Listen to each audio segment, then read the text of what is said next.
turunan dari Undang-Undang Nomor 11 Tahun 2020. Undang-undang itu merupakan peraturan baru sebagai pengganti dari Undang-Undang Nomor 13 Tahun 2003. Namun terdapat banyak perdebatan mengenai undang-undang itu sendiri. Salah satunya adalah pasal 43 ayat 2 PP Nomor 35 Tahun 2021.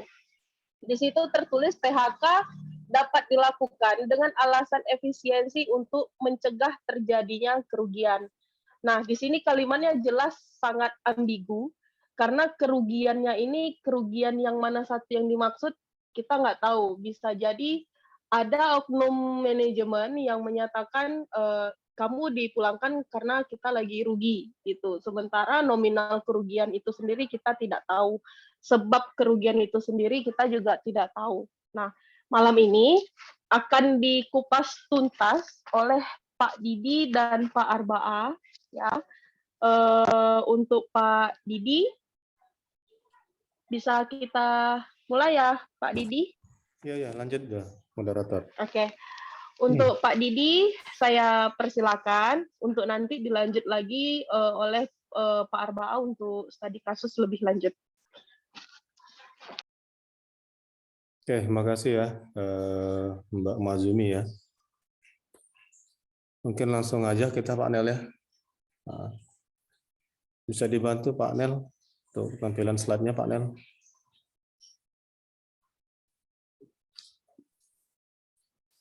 Ya, selamat malam kawan-kawan semuanya ya. Malam ini kita akan diskusi rutin kita dengan judul malam ini PHK efisiensi mencegah terjadinya kerugian perusahaan. Nah, yang mana kita tahu bahwa efisiensi ini menjadi senjata bagi pengusaha ya, untuk mem-PHK pekerjanya. Oke, lanjut Pak Nel.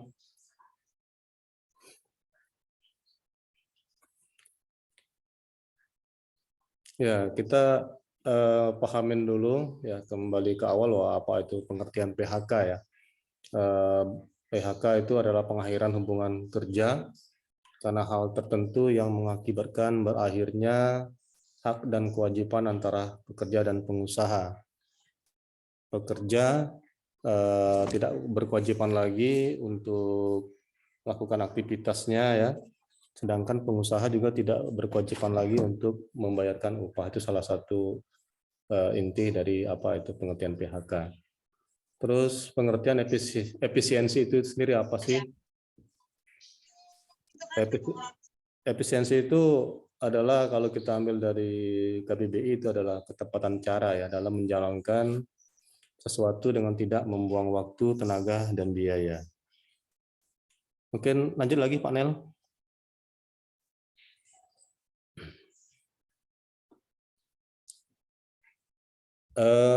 Kembali ke ini ya, ke regulasi ya. Kita tahu bahwa Undang-Undang Nomor 11 Tahun 2020 itu menjadi polemik ya bagi kita pekerja ini ataupun buruh ini, merasa sangat dirugikan, merasa bahwa banyak sekali hak kita yang dikebiri oleh pembuat undang-undang itu sendiri. Jadi pasca putusan MK ya, bahwa yang menyatakan bahwa yang salah satu amar putusannya menyatakan bahwa Undang-Undang Nomor 11 itu tahun 2020 itu inkonstitusional ya. Artinya apa? Artinya pemerintah mengambil langkah-langkah ya untuk menyikapi agar Undang-Undang Nomor 11 tahun 2020 tetap berlaku. Maka pemerintah secara otoriter lah kita anggap ya, mengeluarkanlah Perpu ya, Perpu nomor 2 tahun 2022 yang sempat kemarin menjadi heboh ya, di mana perlawanan kawan-kawan di nasional ya menjadi perbincangan dan menjadi penolakan besar-besaran dari buruh maupun juga dari para aktivis buruh itu sendiri ya.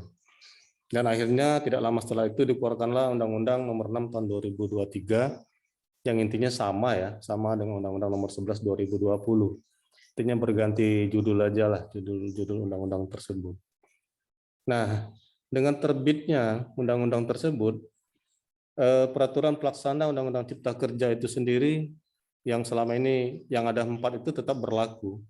Salah satunya adalah PP ya, PP 35 tahun 2021 yang mengatur tentang PKWT, alidaya, waktu kerja, dan waktu istirahat serta pemutusan hubungan kerja. Jadi malam ini kita akan fokus ya kawan-kawan ya tentang PP 35 terkhusus tentang pemutusan hubungan kerjanya. Lanjut Pak Nel.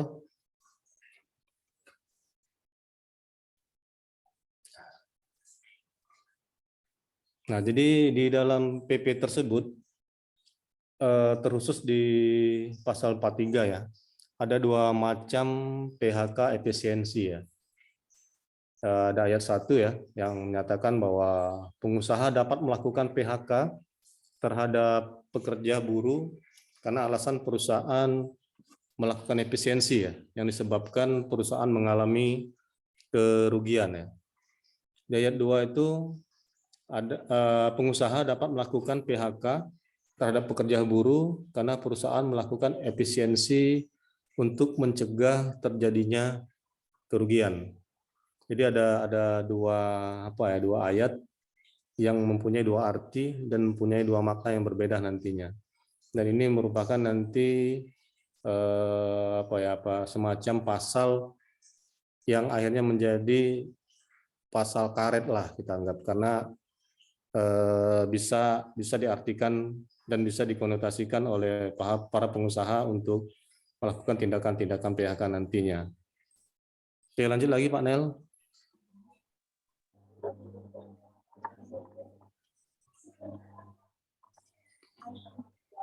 Nah, ini di penjelasan masih di PP 35 ya, ada penjelasannya.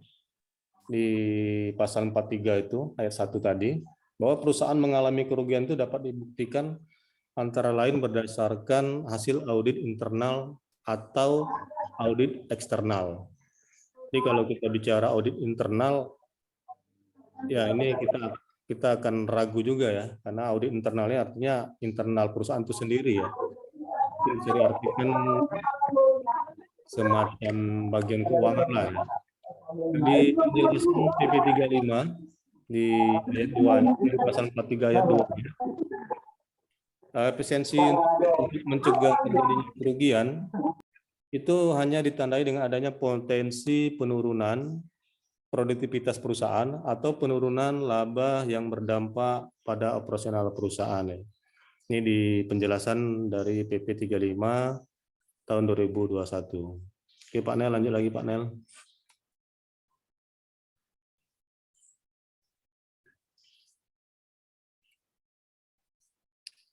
Nah, ini yang catatan-catatan yang ada di pasal 43 ini ya. Terutama di ayat 2 PP 35 tahun 2021 itu ini menjadi perdebatan karena tidak adanya kejelasan batasan ya yang harus dibuktikan oleh pengusaha terhadap alasan untuk mencegah kerugian tersebut. Ini nanti akan kita menjadikan topik kita ya diskusi malam ini ya. Dan yang kedua itu menjadi alasan sah pengusaha dalam melakukan PHK terhadap pekerja ataupun buruh apabila ada potensi atau kecenderungan perusahaan akan mengalami penurunan produksi atau penurunan laba. Ini sangat menguntungkan perusahaan ya, kawan-kawan. Lanjut lagi Pak Nel.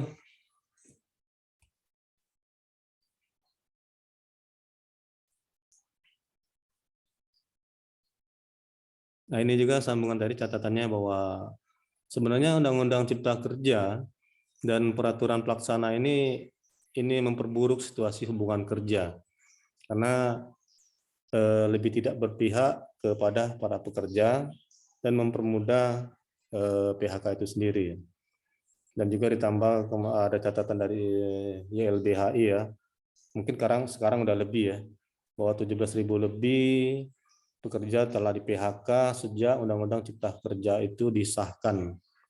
Jadi mulai dari Undang-Undang Nomor 11 Tahun 2020 sampai sekarang telah berganti nama Undang-Undang Nomor 6 Tahun 2023. Nah, ini mayoritas secara sepihak terjadinya PHK ya, bahkan tanpa tahapan yang layak. Nah, terus adanya celah bagi pengusaha untuk memanfaatkan ya legitimasi Undang-Undang Cipta Kerja tersebut dan aturan turunnya tadi untuk mem-PHK pekerja. Terus ada juga catatan khusus ya mengenai tolak ukur ya. Tolak ukur hasil audit internal yang menyatakan perusahaan merugi ya, itu sangat subjektif sekali ya, dan sangat merugikan pekerja karena ini hanya sepihak ya kita anggap ya. Terus potensi penurunan produktivitas dan laba yang berdampak pada operasional perusahaan itu akan dimanfaatkan perusahaan untuk mem-PHK pekerjanya secara sesuka hati. Ya, ini yang bisa saya sampaikan malam ini kawan-kawan semuanya ya. Tidak panjang tapi kita berharap nanti kita diskusi ya. Mungkin akan menjadi lebih menarik berbagi pengalaman juga dengan kawan-kawan yang di serikat pekerja anggotanya juga mengalami hal seperti ini ya. Karena secara nasional mungkin sudah ada dan sudah banyak sekali terjadi ya. Tapi di internal kita ya, di FSP 2KI mungkin nanti sudah mulai juga terjadi yang namanya PHK di PP 35 terus di pasal 43 ayat 2 ini. Mungkin ini yang bisa saya sampaikan kawan-kawan ya untuk diskusi malam ini. Mungkin kembali ke moderator. Terima kasih. Baik, terima kasih Pak Didi. Mungkin kita sebelum lanjut ke diskusi ya, kita lanjut dulu ke Pak Arbaa untuk studi kasus lebih dalam lagi seperti itu, agar diskusi kita menjurus ya, fokus. Pak Arbaa.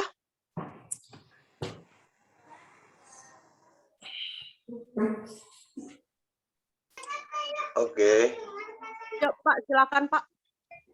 Jelas? Jelas Pak, jelas. Pelangkonnya kelihatan?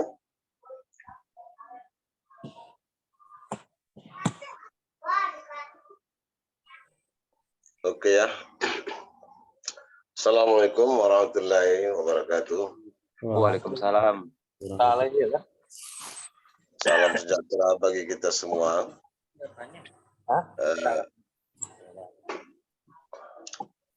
Salam menyapa dulu buat kawan-kawannya. Pertama senior, Bung Nelson, Bung Didi. Pak Pres ini lagi di atas roda ini. Kawan-kawan semua, kebetulan ini ada dari SIA ini, dari IPSI, sama Bung Jul. Kawan-kawan lain, baik untuk mempersingkat waktu, coba kita bulan saya di sini. Banyak pertanyaan tidak tetap. Halo, tes 1 2 cek sound. Oke, lanjut ketua. Baik. Ini berkenaan tentang PP 35 ini pasal 43 ini tadi sudah dipaparkan oleh Didi bahwa sebagaimana judulnya itu PHK akibat efisiensi pasal karet kata Bung Del.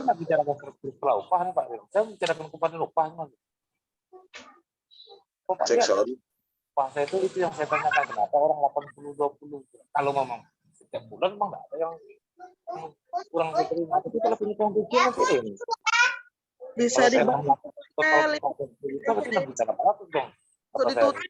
Seharusnya kan 80 juta. Matikanlah itu mic tuh, Polaripin itu. Panjang apa?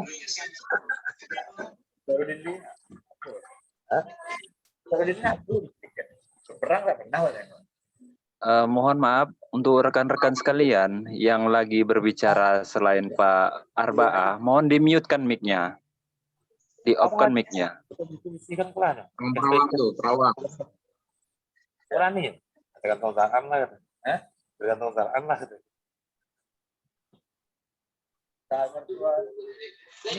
Sepertinya mic-nya itu bersumber dari Pak Nelson itu, Bapak-bapak. Saya kira apa itu? Bang Nelson, Bung Jul, tolong mute dulu. Izin. Bung Heri, tolong izin dulu. Oke, siap Ketua, siap Ketua. Oke ya. Baik. Terus saja lah ya. Sebagaimana topik kita malam hari ini tentang PHK ecek-ecek kalau orang Medan bilang. Jadi sudah terang di depan mata kita bahwa PHK yang begini ya, PHK ini ada dua ya yang menjerat kita. PHK mencegah kerugian, kemudian PHK karena kerugian. Jadi sebenarnya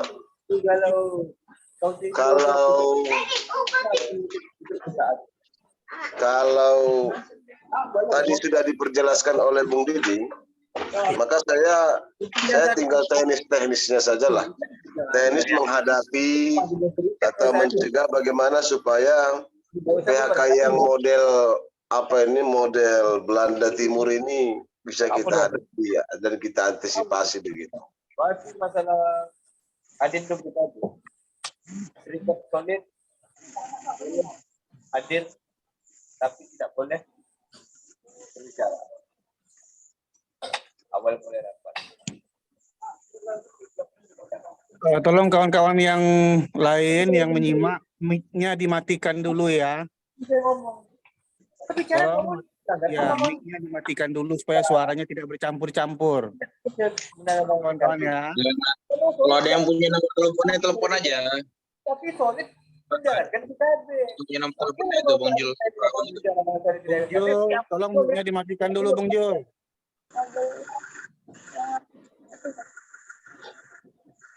Ya, silakan lanjut. Oke, terima kasih. Singkat padat aja ya. Jadi sebenarnya PHK yang begini ini adalah senjata pamungkas dari pengusaha untuk melakukan tindakan balasan. Itu tanda kuncinya. Apabila ada pekerja ya ingin menuntut suatu haknya, jadi dengan dalil ini bisa dibuat-buat. Tadi sudah disampaikan Bung Didi. Karena kriterianya itu mencegah kerugian. Kita ambil satu poin mencegah kerugian seperti apa? Audit itu pun internal, jadi sangat dimungkinkan sekali kalau saya menyimpulkan ini adalah senjata pamungkas dari perusahaan untuk melakukan tindakan balasan apabila terjadi tuntutan-tuntutan pekerja, baik tuntutan tentang normatif atau tidak normatif. Nah, sekarang bagaimana kita mengantisipasinya? Nah, tentunya kan harus kita kuasai dulu. Kita tidak bisa pungkiri bahwa kita sebagai serikat pekerja yang paham betul mengenai situasi ini, jauh-jauh hari pasti kita sudah membayangkan bakal apa yang terjadi apabila ini diterapkan. Nah, sekarang pengusaha sudah mulai agak di atas angin ini ya, karena sudah tertuang dalam Perpu ya. Undang-undang Cipta sudah ada dituangkan dalam Perpu, nanti lagi jadi undang-undang. Nah, PP-nya sudah berlaku, padahal PP-nya itu perdebatannya itu Undang-Undang Cipta Kerja itu masih lagi hangat, PP-nya sudah berjalan. Nah, kita sudah membahas PP. Kenapa? PP ini sudah dilaksanakan oleh pengusaha. Nah, tindakan balasan yang sudah disiapkan pengusaha kepada pekerja yang ketika menuntut haknya, ya, ini merupakan suatu, sebagaimana saya katakan tadi, senjata pamungkas untuk melemahkan pekerja, melemahkan serikat pekerja. Itu sudah pasti. Apa yang kami alami saat ini, tidak ada hujan, tidak ada petir, tahu-tahu ada PHK. Bahkan kami sudah berdialog tentang ini Ya, eh, kenapa jatuhnya PHK itu kepada satu orang misalnya? Sebenarnya kalau identik dengan mencegah kerugian, hitungannya ada dong. Artinya untuk mencegah kerugian itu seberapa banyak pekerja itu yang harus di PHK. Kalau jatuhnya satu orang, itu sudah jelas bahwa itu bagian daripada intimidasi ataupun tindakan balasan. Barangkali serikat pekerjanya atau pengurusnya selama ini komit untuk memperjuangkan hak pekerja. Maka tindakan balasan inilah satu-satunya alat yang digunakan oleh pengusaha. Nah, kemudian lantas diamkah kita ketika untuk menuntut hak-hak kita karena ada ancaman PHK? Tentu tidak. Kalau kita diam, apa yang terjadi? Satu persatu pekerja kita, anggota kita, baik pengurus kita itu akan dicomoti satu-satu. Sehingga pelemahan kepada serikat bahwa pekerja itu untuk berserikat itu akan terjadi. Jadi kita dua kali rugi. Pertama kita PHK, kemudian kita tuntutan kita tidak terjawab. Nah, kalau diam kita, perusahaan makin semangat untuk mengintimidasi, untuk menekan daripada pekerja. Alasannya apa? Karena senjata yang sudah dimiliki pengusaha itu melewat PP ini tadi sudah disiapkan, sehingga kita pekerja untuk menuntut hak tidak berani bicara. Alhasil kita bekerja baik, tanda kutip, baik yang menurut perusahaan.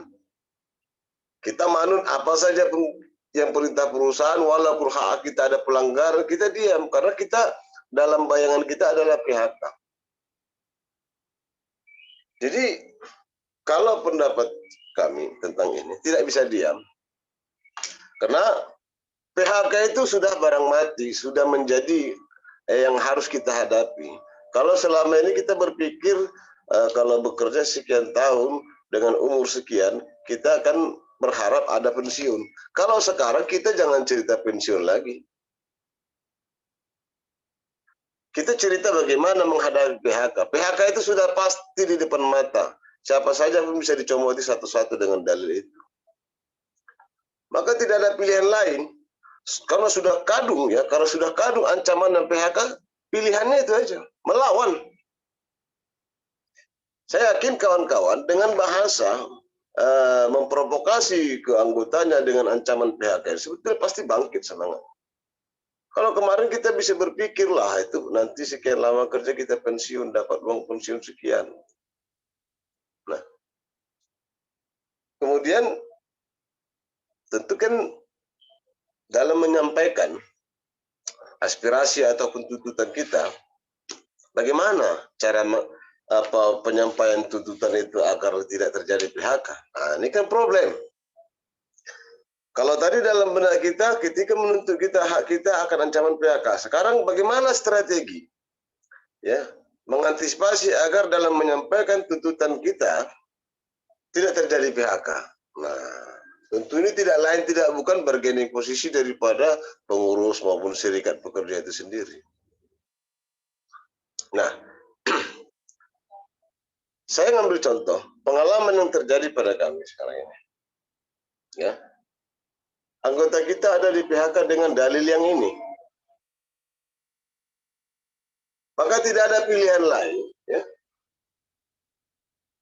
Harus melawan. Caranya, bangkitkan semangat kawan-kawan bahwasanya ancaman PHK ini adalah sudah bagian daripada nasib yang akan kita hadapi. Beberapa waktu lalu dalam perjalanan SPIs kami sampaikan, kita selalu intens ya memperjuangkan hak kita, menuntut apa yang menjadi hak normatif atau tidak normatif. Kalaulah kami ambil kesimpulan ini adalah salah satu langkah pengusaha untuk melemahkan perjuangan SPIs, ya ini fakta. Lantas kami apakah berpangku tangan saja menerima dengan legowo? Tentu tidak. Bagaimana langkah perjuangan?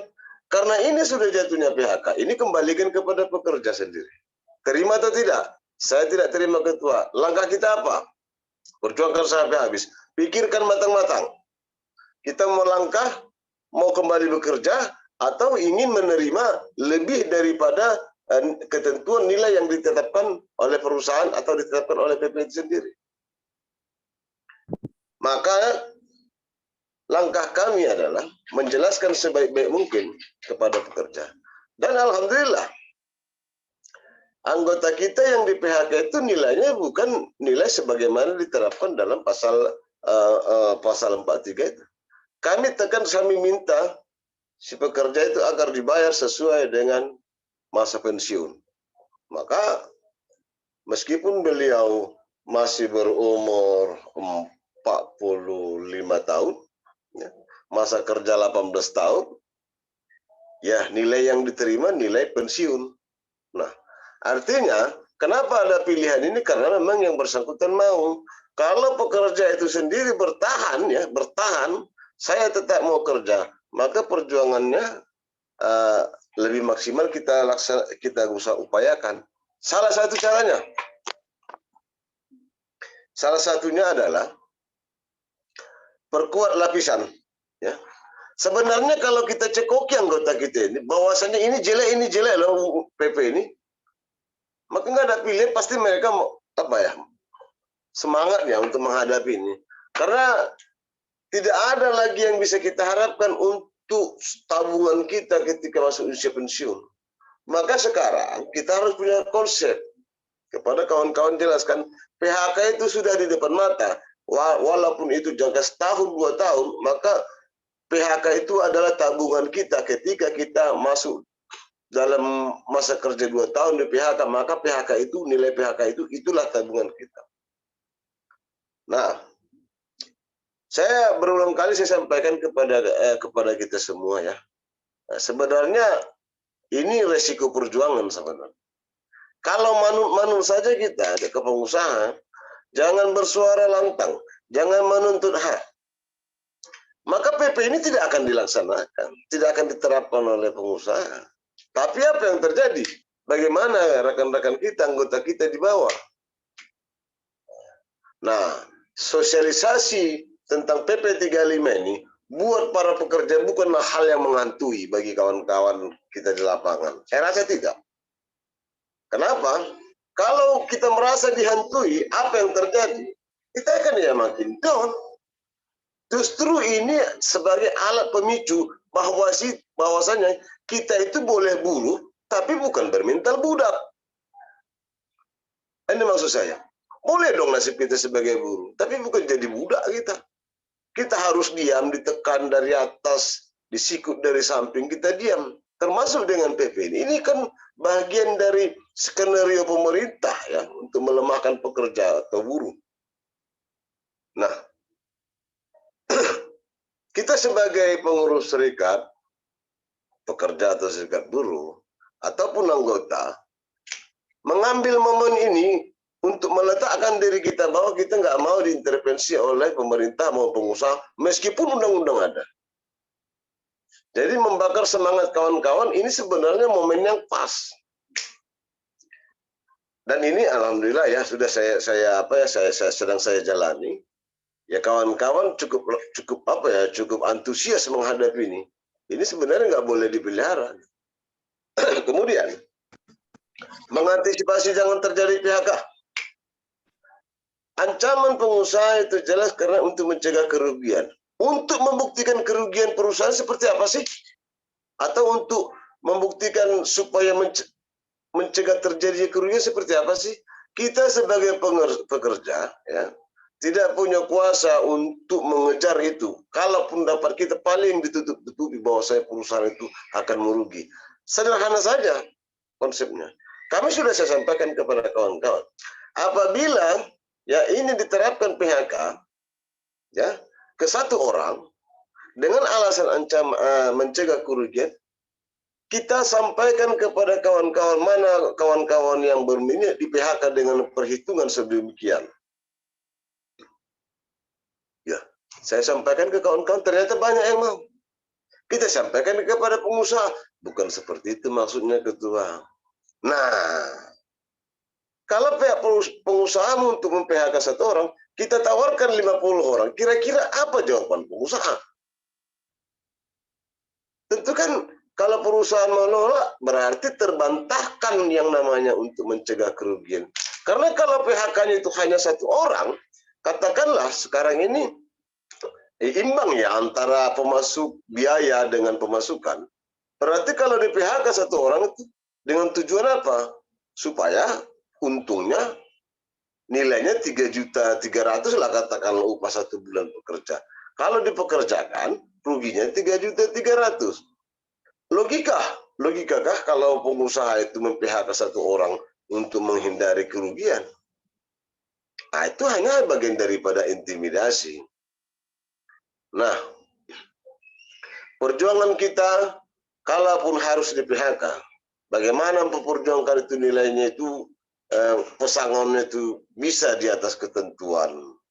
Nah, ini yang perlu kita sosialisasikan kepada kawan-kawan untuk membakar semangatnya. Kalau pengusaha sudah menetapkan PHK, tidak ada pilihan lain, tidak bisa lagi. Pengusaha sudah teguh, maka pilihannya pekerja itu harus membubardir dengan segala kekuatan yang ada. Saya mau ingatkan kepada kita semua. Di perusahaan kami ini sudah saya sampaikan juga. Serikat kami ini lahir tahun 2020 lalu ketika masa sulit-sulitnya perjuangan untuk berserikat. Sebagaimana draft pertama bahwa serikat itu sama sekali tidak berfungsi. Nah, kemudian draft kedua yang intinya semuanya sangat merugikan pekerja. Nah, lantas kenapa kami mendirikan serikat? Gitu. Artinya di sini, walaupun undang-undang ataupun hukum sudah tidak berpihak lagi kepada pekerja, maka pilihan yang terbaik adalah membangun suatu kekuatan dengan apa yang kita miliki dengan mengabaikan undang-undang, peraturan pemerintah, keputusan menteri, apapun bentuk regulasi yang ada. Itu dalil kami membuat serikat. Maka sekarang coba kita bangun kekuatan kepada kawan-kawan. Jangan pernah kita berpikir lagi cari aman. Kalau cari aman itu berarti tidak berpikir lagi kita bagaimana menuntut hak. Artinya, nilai yang kita harapkan, kesejahteraan kita harapkan dari perusahaan, sudah pasti tidak kita peroleh. Begitu kita perjuangkan PHK di depan mata. Pilihannya hanya satu, lawan. Walaupun PHK itu akan menjadi ancaman terberat bagi kita. Saya rasa itu dulu, Bu Majumi, sebagai pembuka, barangkali nanti kawan-kawan bisa menambahi, lebih kurang minta maaf.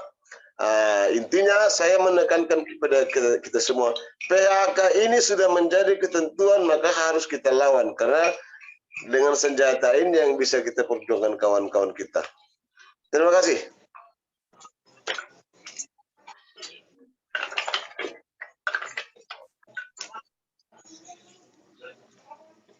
Moderator, dikembalikan kepada moderator. Ya, mohon izin Pak Nelson, berhubung tadi Mahjumi jaringannya lagi nggak bagus, jadi beliau mengamanahkan ke saya. Bisakah saya ambil alih moderatornya, Pak Nel? Silakan, Mbak Devi. Terima kasih.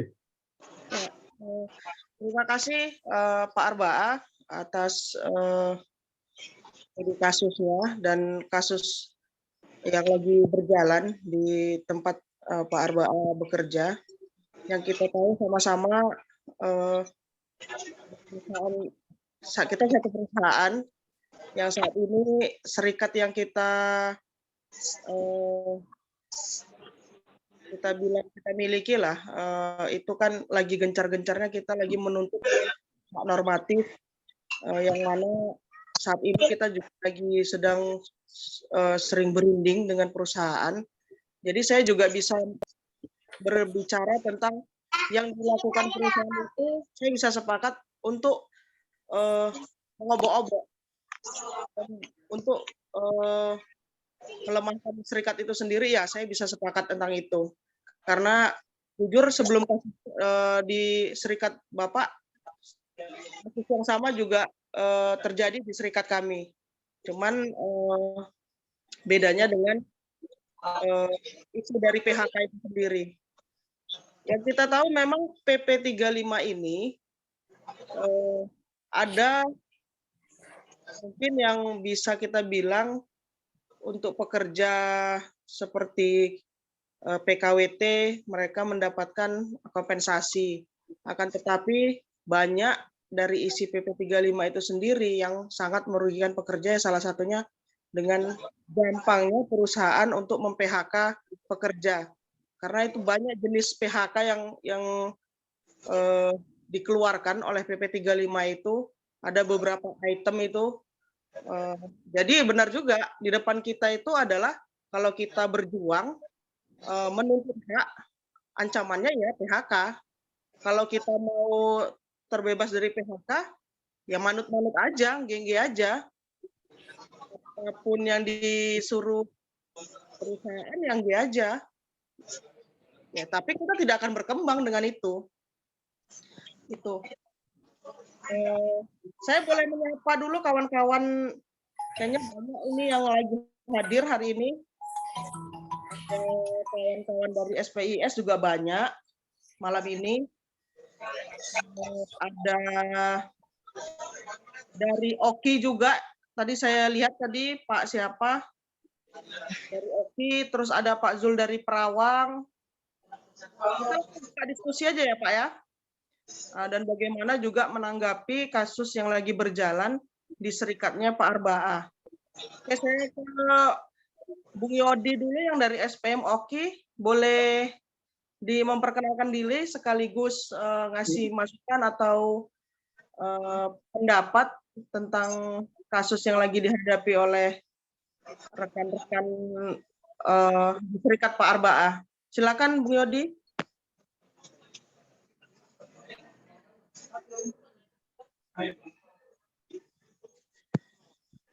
Halo Bung Yodi.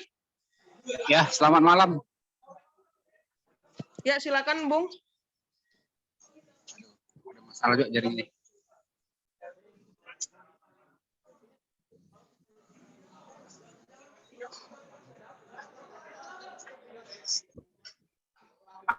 Ini hubung, aduh, agak terganggu ini. Ya udah, selamat malam aja. Lanjut aja, saya menyimak aja dulu, Pak Nason. Lanjut. Kami dari Rocky. Oke, terima kasih Bung Yodi. Ya. Saya ke Pak Zul Arifin dari Perawang.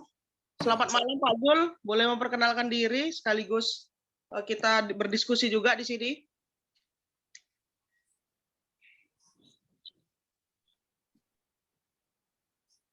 Pak Zul.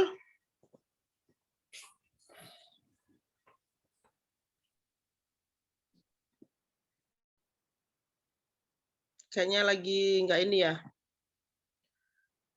Ini juga nanti aja. Ada ini Pak Selamat Basuki. Pak Selamat Basuki dari mana ya? Kalau boleh tahu Pak, boleh memperkenalkan diri dulu Pak. Selamat malam. Dari sore. Dari sore. Rio. Dari serikat mana ya Pak? SPMAR. Oh SPMAR. Berarti anggota Pak ini ya, Pak Hendra? Ya, betul. Bolehlah Pak ngasih masukan atau pendapat tentang kasus yang lagi dihadapi anggota Pak Arbaah? Kami nyimak dulu, ngikut aja, karena terlambat juga tadi. Oh, oke. Oke Pak. Oke, saya mau menyapa Bung Erham dulu dari Jambi. Halo Bung Erham.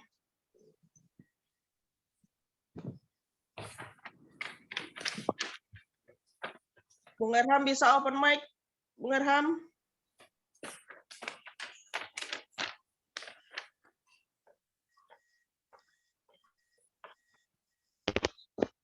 Siap, terima kasih. Mbak Depi, siap. Ya, silakan Mbak. Dilanjut dulu, Pak Depi. Lagi di jalan juga, lagi monitor aja. Oke, terima kasih. Oke, saya ke Bung Didi lah, selaku yang kita balik ke Bung Didi dulu ya, pendapat Bung Didi ini yang selaku bisa dibilang sekarang pakar hukum atau advokasinya FSP 2KI ya. dengan kasus yang dihadapi oleh anggota Pak Arbaa, ini kan efisiensi karena kerugian yang akan dialami oleh perusahaan gitu. Padahal di undang-undangnya setelah ada pemberitahuan PHK itu kita juga berhak menjawab penolakan atau tanggapan kepada perusahaan dalam waktu 7 hari. Akan tetapi perusahaan tersebut tetap kekeh tidak mau berunding tentang itu dan tetap mereka mem-PHK si pekerja. Itu bagaimana Pak tindakan selanjutnya? Silakan Bung Didi. Ya, saya coba nanti memberikan pendapat ya untuk Ketua SPS ya. PHK ini kan ada 2 hal ya. Apakah nanti pekerja itu menerima atau menolak ya. Dalam kasus SPS jelas ya bahwa PHK sepihak ini kan ditolak oleh pekerja. Artinya akan ada penolakan dalam secara tertulis ya. Mungkin sudah disampaikan oleh Bung Arbaa ya, selaku ketua secara tertulis ke pihak perusahaan. Artinya kalau terjadi penolakan, artinya ranahnya ke bipartit. Bipartit artinya akan ada perundingan antara serikat pekerja dan juga pihak perusahaan. Di mana kalau terjadi kesepakatan, ya ada perjanjian bersama. Nah, nanti kalau tidak ada kesepakatan artinya akan naik ya, ataupun menjadi ranahnya ke mediasi. Ya, ini adanya nanti ada pihak pemerintah. Nah, ini sejauh ini saya belum tahu ya, tapi yang saya bisa kemarin ngobrol di Wakpala, ini ranahnya masih bipartit, artinya masih ada kesempatan ya bagi kita serikat pekerja dan kewajiban kita sebagai pengurus ya untuk mengadvokasi pekerja kita yang sedang mengalami PHK. Dari segi ini mencegah kerugian atau mengalami kerugian ini kan sangat berbeda ya. Artinya ini nanti kalau terjadi kesepakatan, ini anggap kesepakatan, ini pembedanya adalah dari segi besaran pesangonnya. Itu yang jelas.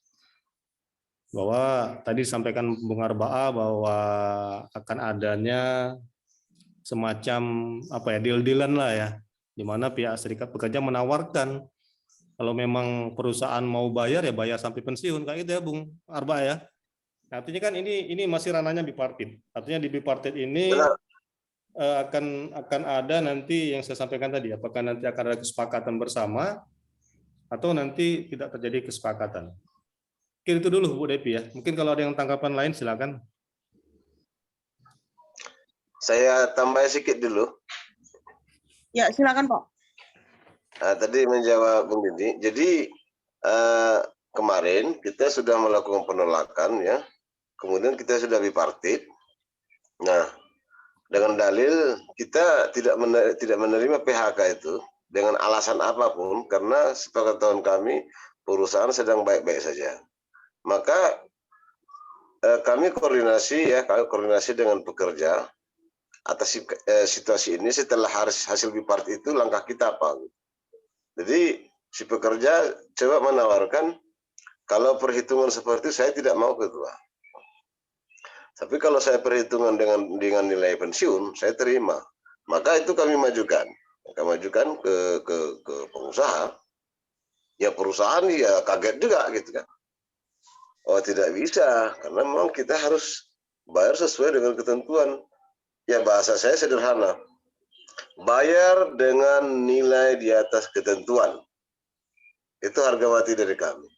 Maka jatuhlah ada kesepakatan sudah bertanda tangan bahwa yang bersangkutan dibayar dengan nilai usia pensiun. Jadi 18 tahun masa kerja dengan pembayarannya nilai pensiun. Demikian. Ya, berarti dengan catatan perhitungannya adalah perhitungan pensiun ya Pak ya? Ya betul. Yang Kalau nggak salah Sebenarnya itu sudah cukup sulit sih pihak pengusaha tidak mau. Kita jelaskan itu harus seperti itu. Karena tidak ada alasan perusahaan mereka akan mengalami kerugian, maka imbal baliknya seperti itu. Memang kebetulan juga pekerja sudah jenuh ya, atau dia berpikiran nanti jadi tidak nyaman gitu bekerja karena sudah arah mata pedang tadi sudah diarahkan ke dia gitu. Jadi ya sudah pilihannya PHK tapi dengan nilai pensiun. Kalau mau perusahaan, kalau nggak mau perusahaan ya sudah. Kita kejar terus katanya, makanya jatuhnya seperti itu dan sudah ada kesepakatan.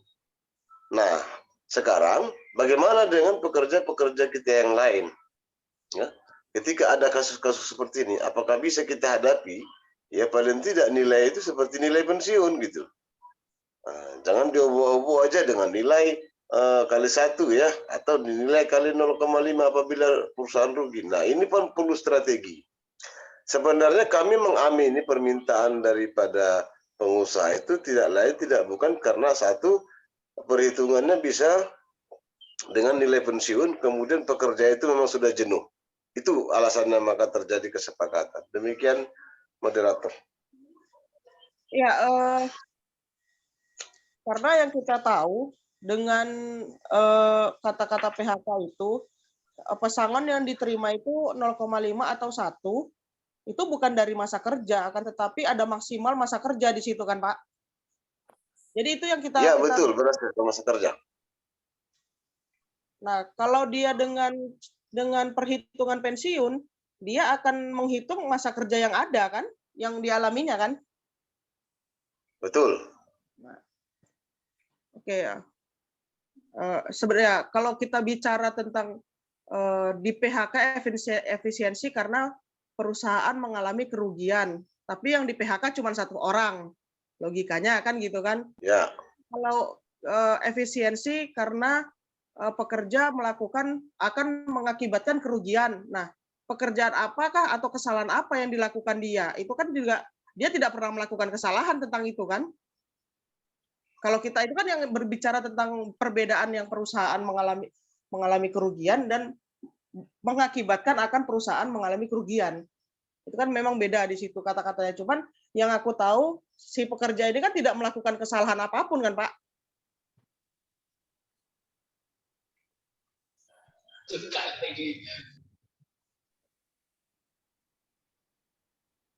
Halo Pak Arba.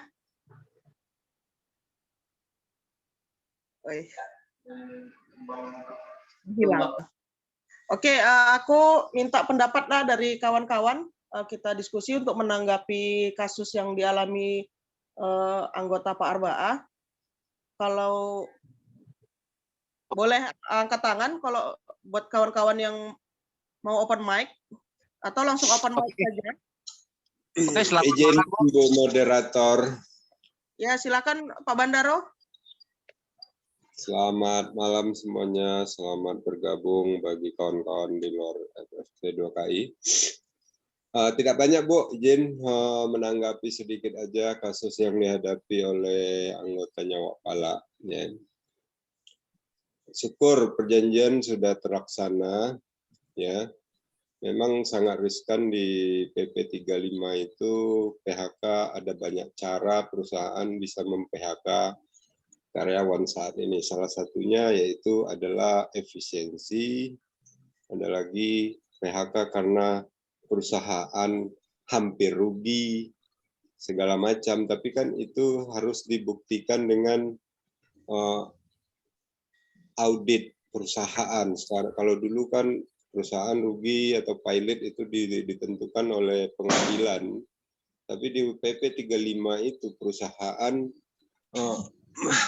hampir mengalami kerugian itu bisa dibuktikan dengan hasil audit internal saja, ya. Syukur yang menghadapi ini kan seorang Wapala sehingga bisa menegosiasikan ini dengan perusahaannya, dan kebetulan juga kasusnya hanya menimpa 1 orang. Dari cerita yang berkembang saja kita sudah bisa simpulkan bahwa ini bukanlah alasan yang masuk akal untuk diberikan kepada anggota tersebut, ya, karena kalau efisiensi itu tidak mungkin hanya satu orang, pasti banyak orang, gitu kan. Dan perusahaan tidak bisa membuktikan hasil audit internalnya yang menyatakan perusahaan rugi. Tapi terlepas dari semua itu, seperti kekhawatiran oleh Wak Palak tadi, bagaimana mengantisipasi kasus ini agar tidak terjadi lagi bagi kawan-kawan yang lain, ya. Nah, salah satu cara untuk mengantisipasi ini adalah, ya, ini dibunyikan di PKB, maka walaupun Undang-Undang Tenaga Kerjaan berubah 1000 kali setiap tahunnya, tapi kalau di PKB-nya diperjanjikan, ya, tentang kondisi-kondisi pekerjaan seperti PHK dan lain sebagainya, maka hukum yang berlaku adalah PKB. Makanya kunci untuk kita saat ini adalah bagaimana PKB bisa dilaksanakan, dan ini tertuang dalam PKB, ya. Itulah yang bisa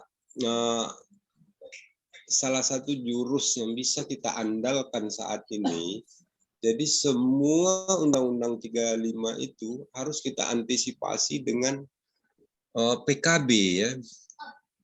PP 35 itu sangat merugikan kita, tapi kalaulah kita bisa bernegosiasi di PKB, dan di PKB dibunyikan pasal-pasal krusialnya, nah harus berbunyi di PKB, maka ini tidak menjadi hal yang harus kita cemaskan di kemudian hari, ya.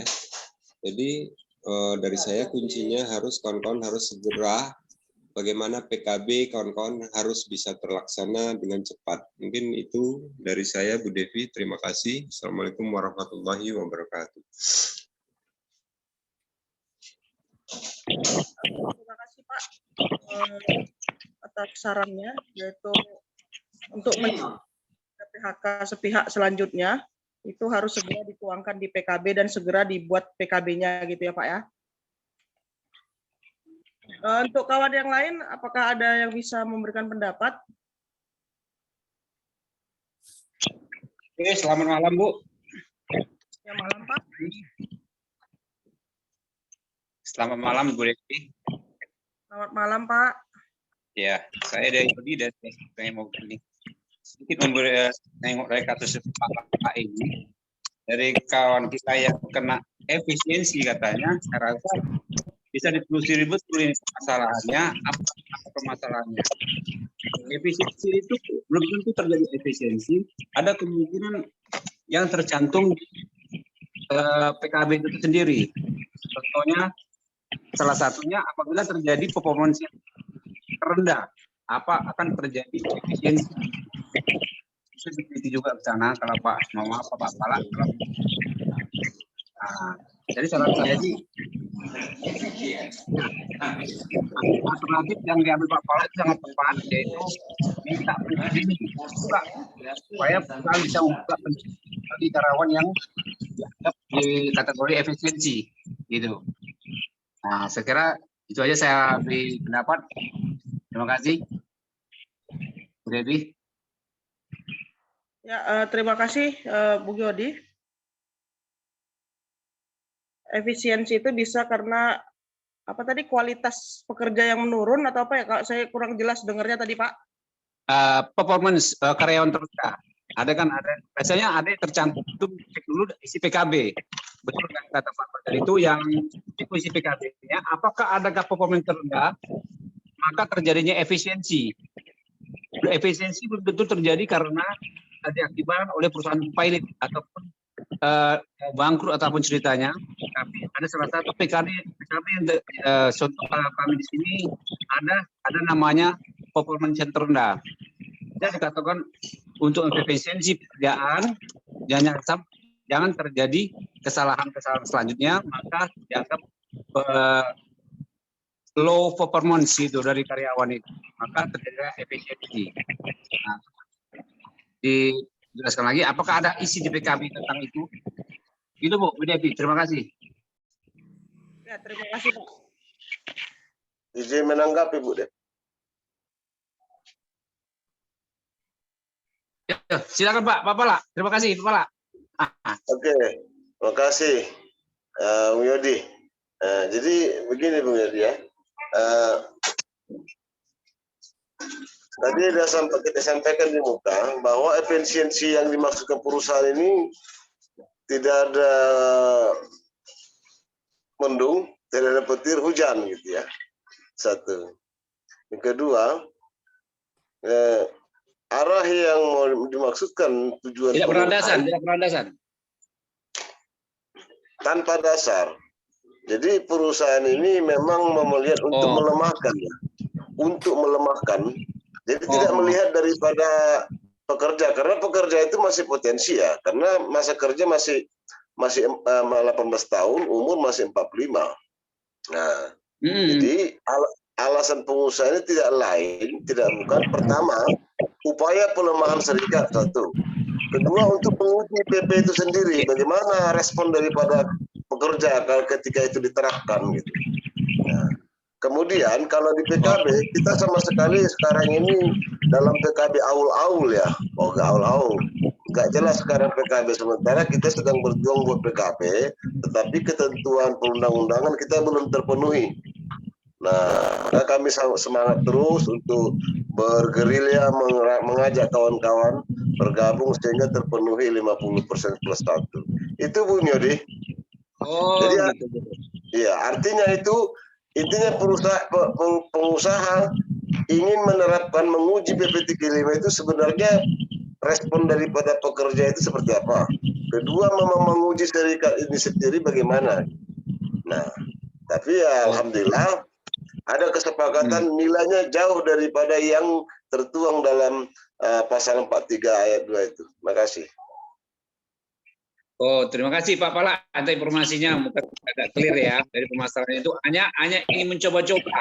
Ini pikiran pertama ya, perusahaan mencoba apa yang dilakukan oleh kita pekerja apabila dilakukan ini berlaku nggak dengan tindakan apa yang diberikan oleh pihak ketiga gitu.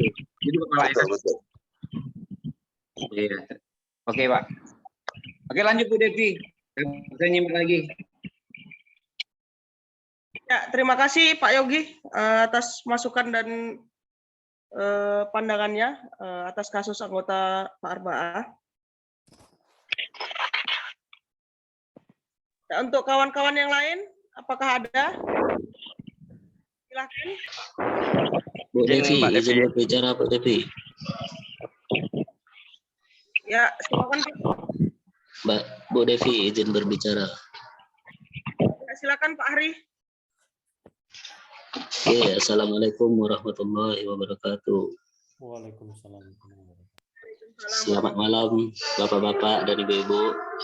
Salam kenal, dengan saya Ahri dari SPHPR di Riau. Saya bukan untuk menanggapi atau menjawab pertanyaan dari Pak Pala ini, tapi saya ingin mencoba untuk bertanya. Tadi Pak Pala menginformasikan bahwasannya bahwa rekan kita yang bermasalah ini mendapatkan pasangan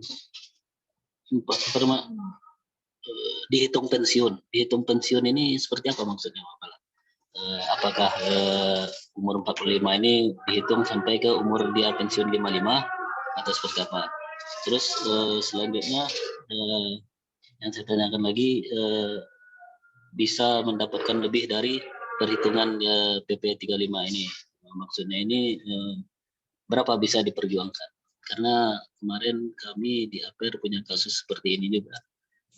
Saya juga mengikuti beberapa saat, tapi tidak sampai selesai. Karena di kami kemarin sebenarnya kami menolak juga. Tapi dengan alasan perusahaan bla bla bla bagaimana, kesepakatannya itu saya rasa dapatnya rendah itu. Jadi saya ingin tanyakan yang di kasus Dewa Pala ini seperti apa. Terima kasih Bu Devi. Mohon tanggapannya Pak Pala. Terima kasih Pak Hari. Boleh langsung ditanggapi Pak Arba'ah? Oke, terima kasih. langsung aja ya. Jadi yang kita maksud di atas ketentuan ya, di atas ketentuan dari pasal 43 ayat 2 itu ya, itu kan perhitungannya kan pesangon itu kan dikali 1. Karena kan untuk mencegah kerugian dia pesangon kali 1, kemudian UPMK, penghargaan masa kerja kali 1, sesuai pasal 40 ya. Nah, yang kita maksudkan itu di atas ketentuan tentu di atas daripada ini. Kami minta itu perhitungan berdasarkan pasal 56. Pasal 56 itu ada 1,75.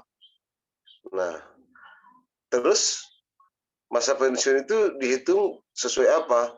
Sesuai masa kerjanya. Nah, meskipun umur dia 45 tahun, kan 10 tahun lagi nih pensiun. Nah, tapi masa kerjanya 18, maka 18 itu pengalinya. Maka kalau total general itu dapat 78 juta, itu perhitungan kami seperti itu. Dengan 18 tahun masa kerja, perhitungannya itu pesangon plus uang penghargaan masa kerja itu diterima itu 78 juta. Belum potong pajak. Nah, demikian dulu.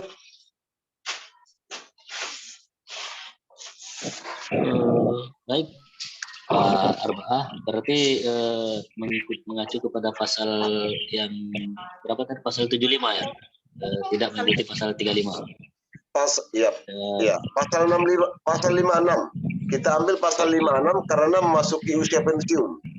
Itu perhitungan yang kita minta. Memang usianya belum masuk. Kita minta perhitungannya sesuai pensiun. Karena secara tidak langsung, menurut kami pengusaha itu telah mempensiunkan ya PHK karena pensiun atas keinginan perusahaan. Dengan faktor pengalinya itu 1,75 tadi. Biasanya ya, yang lama itu 2 berarti ya. Yang sebelumnya kan kali 2. Terima kasih Pak atas informasinya. Terima kasih. Saya rasa cukup. Terima kasih Bu Devi. Ya, terima kasih Pak Hari. Kalau yang disampaikan Pak Arba'ah tadi yang berdasarkan pasal 40 ya, itu kan pesangon kali 1 itu maksimal dia masa kerja 9 tahun. Jadi meskipun yang bekerja itu sudah 18 tahun, tapi berdasarkan yang pasal 40 itu dihitung dia cuma maksimal sampai 9 tahun. Jadi 1 kali 9 tahun dikali upah. Nah, sementara perundingan Pak Arba'ah minta perusahaan itu membayarkan sesuai pasal 56 yaitu perhitungan pensiun 1,75 dikali masa kerja yaitu 18 tahun dikali upah. Nah, seperti itu kan Pak Arba'ah, saya ini kan. Iya. Saya ambil Betul. Jadi intinya gini, kalau mengacu ke pasal 40 dia kan masa kerja bla bla bla bla. Kalau masa kerja 18 tahun dia itu kan 9 bulan gaji ya. 9 bulan gaji baru dikali 1,75. Kalilah upah pokok gitu kan. Tambah tunjangan. Kemudian UPMK-nya itu kalau nggak salah kali 7 ya, kali 7. Kali UPM gaji pokok gitu, sehingga totalnya itu 78 juta. Yang seyogyanya menurut pengusaha itu hanya dibayar sekitar 55 juta. Kalau menerapkan pasal 43 ayat 2 itu, perusahaan hanya bersedia membayar 55 juta. Maka kita kejar sampai ke angka 78 dengan alasan pensiun. Demikian Bu Dep. Ya, terima kasih Pak. Oke, dari kawan-kawan yang lain.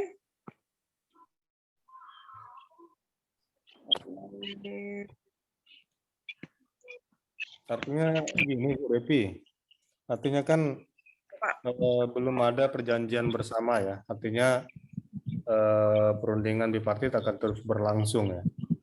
Nah, mungkin kita hanya berbagi pengalaman ya, Wak Pala ya. Ya. Saya juga pernah memimpin serikat pekerja ya, di mana kami pernah mengalami juga hal yang sama, malah lebih apa yang namanya PHK massal ya. pernah mengalami yang namanya menang, dan yang pernah mengalami yang namanya kalah ya. Nah, pengalaman kami waktu kami menang itu 2 kali, PHK massal di tahun 2017 dan di tahun 2019 ya. Bagaimana kita pengurus serikat ya, walaupun berunding, tadi kan dikatakan bahwa ini adalah bentuk intimidasi ya, intimidasi terhadap kita, pekerja kita maupun kita sebagai pengurus. Nah, bagaimana kita membalikkan ya, intimidasi itu jangan ke kita, tapi bagaimana intimidasi itu berbalik ke pihak pengusaha. Ini salah satu trik ya. Bagaimana kita menguatkan anggota kita dan ikut melakukan pressure ya, ataupun penekanan-penekanan dengan main cantik. Salah satunya mungkin kita mainkan di perundingan bipartit. Pas perundingan kita tahu jadwalnya, kita tahu jamnya. Bagaimana kita mampu menggerakkan, memobilisasi kawan-kawan kita, mungkin yang off, ataupun yang mungkin lagi pergantian shift, ataupun juga yang sedang bekerja dan bisa ikut, bukan dalam arti ikut berunding ya. Bagaimana mereka ikut mendampingi, entah di luar ruangan, entah masuk, entah bagaimana caranya. Ini merupakan suatu bentuk intimidasi. Dan juga menyampaikan kepada pihak perusahaan bahwa kita tidak sendiri membela kawan kita ini. Dan kawan kita juga tidak sendiri. Artinya kawan kita juga ini banyak teman-teman yang mendukung.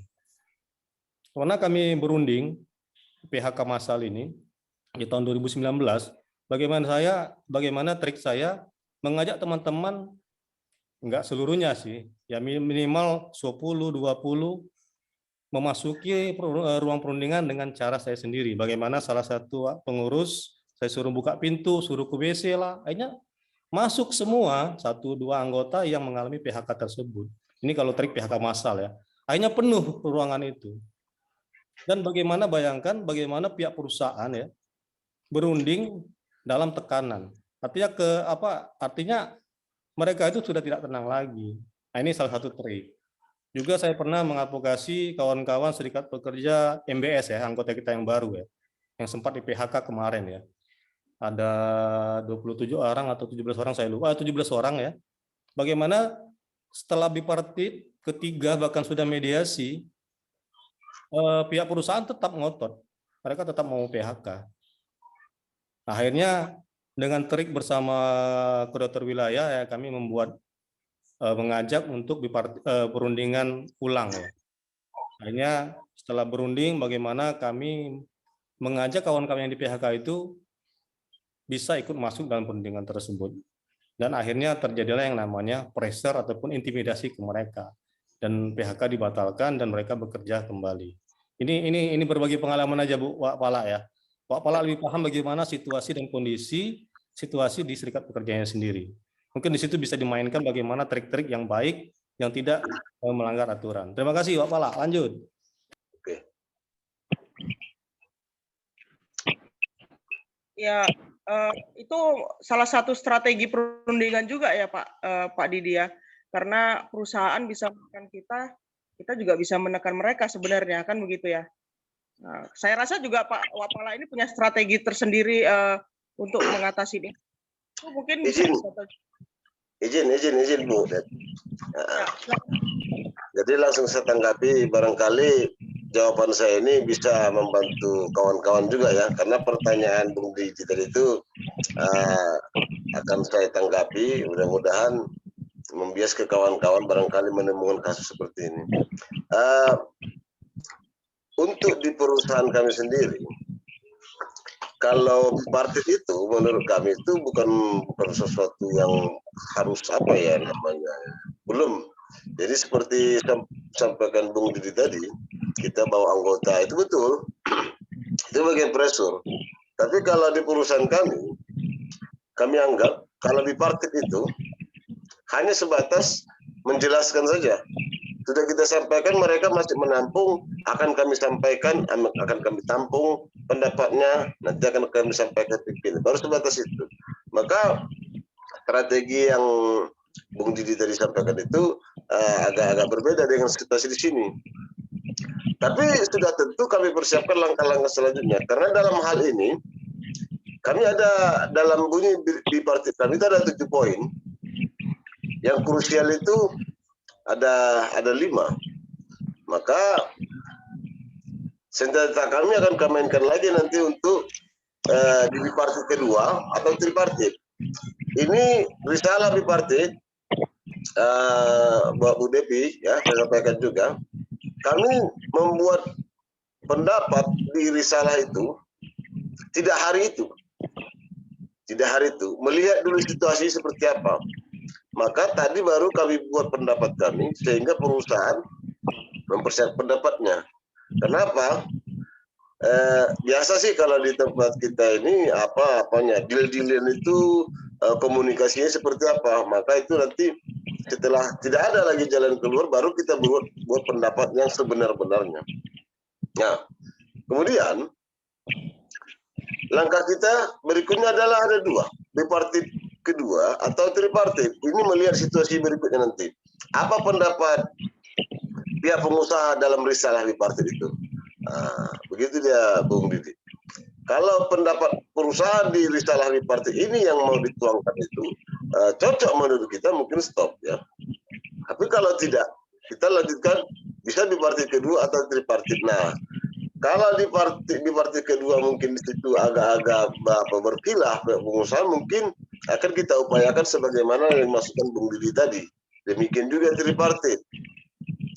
Bisa saja di ranah tripartit ini kita mobilisasi anggota, tapi sambil menunggu pendapat pengusaha dalam risalah bipartit itu seperti apa. Kalau pendapat kita dalam risalah bipartit sudah kita tuangkan, jadi kita tinggal menunggu. Cuma untuk satu poin tentang PHK ini sudah terjawab. Karena memang kebetulan pekerja itu memang menerima PHK dengan ketentuan bla bla bla sesuai jadi perjanjian bersama untuk satu poin ini. Demikian, Bu Det. Ya, baiklah. Jadi Wapala sudah punya strateginya sendiri. Kami percaya itu, Pak. Karena udah tahu lah bagaimana Wapala ya kan. Namanya sampai di Barpala. Oke, pendapat. Oke, kita minta ke kawan-kawan. Coba dulu yang perempuan ini ada Bunda Susan. Bunda kan termasuk juga banyak pengalaman menghadapi hal-hal yang seperti ini. Mungkin kasusnya berbeda, tapi ya sama dia kena PHK juga. Silakan Bun.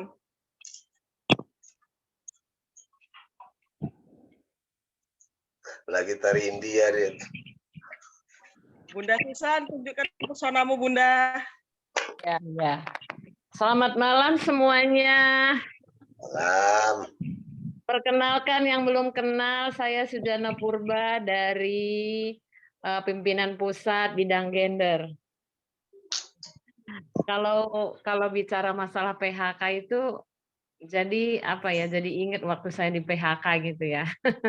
Tapi hasil dari PHK itu juga adalah bukan berarti kita berhenti untuk berjuang begitu ya. Nah, kalau kami dulu kan di PHK itu karena dalam aksi untuk bagaimana kesetaraan upah gitu yang lama dan yang baru gitu. Itu di sini perjuangannya cukup itu saja dulu. Akhirnya kita itu unjuk rasa itu kita menang besar lah waktu itu pertama itu karena di situ ada kekompakan yang sangat luar biasa begitu. Tidak ada yang mau bekerja sebanyak 12.000 anggota begitu. Tidak ada satupun yang mau bekerja dan tidak ada arogan satupun. Akhirnya kita mendapatkan hasil itu. Ada yang kenaikan upahnya sampai saya sendiri waktu itu langsung naik upah saya itu sekitar 400.000.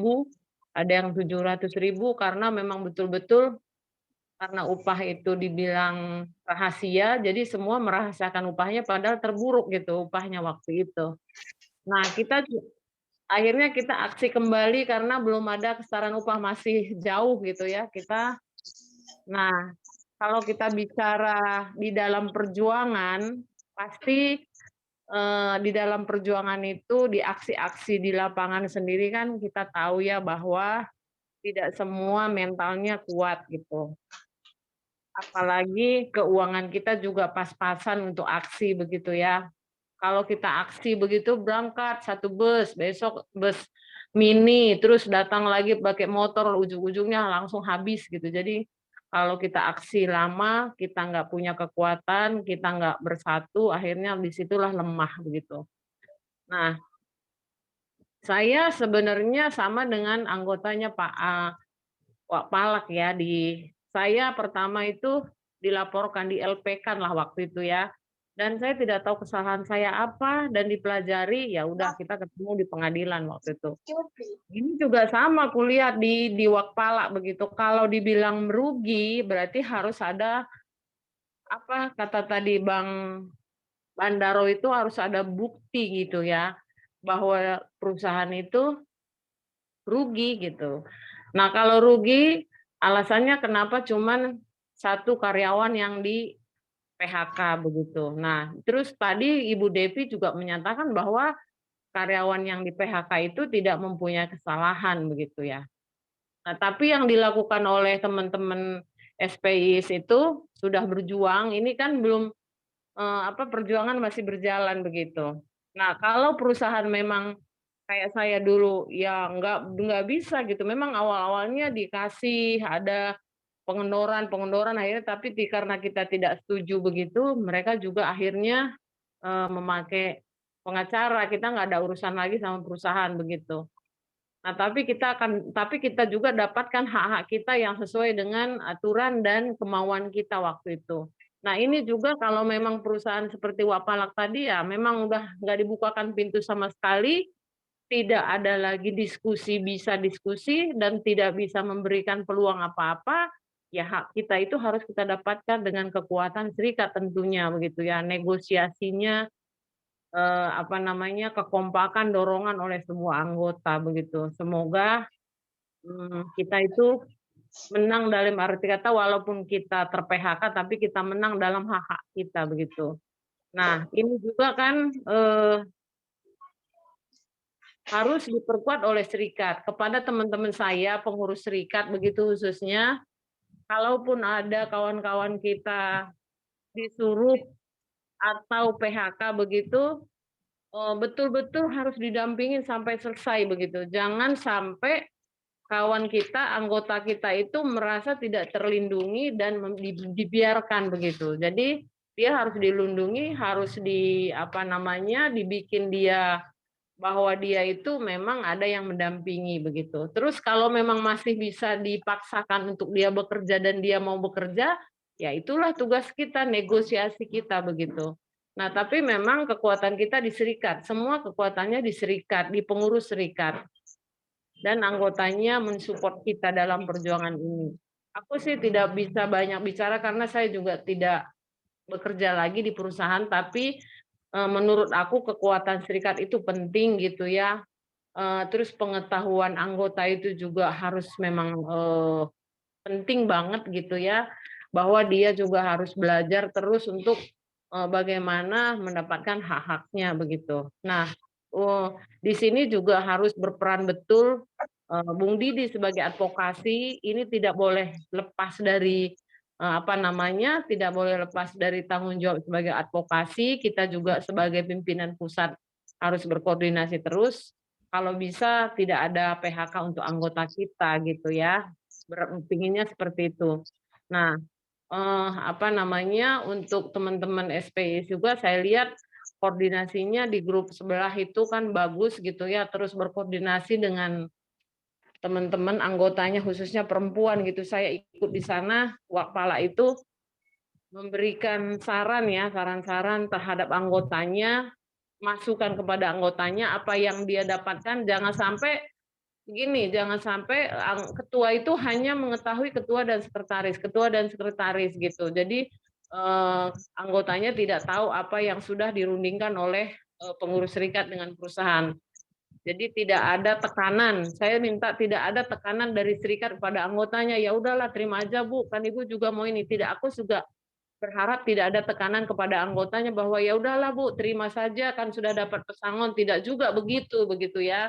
Tapi bagaimana anggota itu merasa nyaman di tempat kerja dan tidak ter-PHK begitu. Apalagi namanya di sawit ya, suami istri memang sangat benar-benar bekerja keras di sana.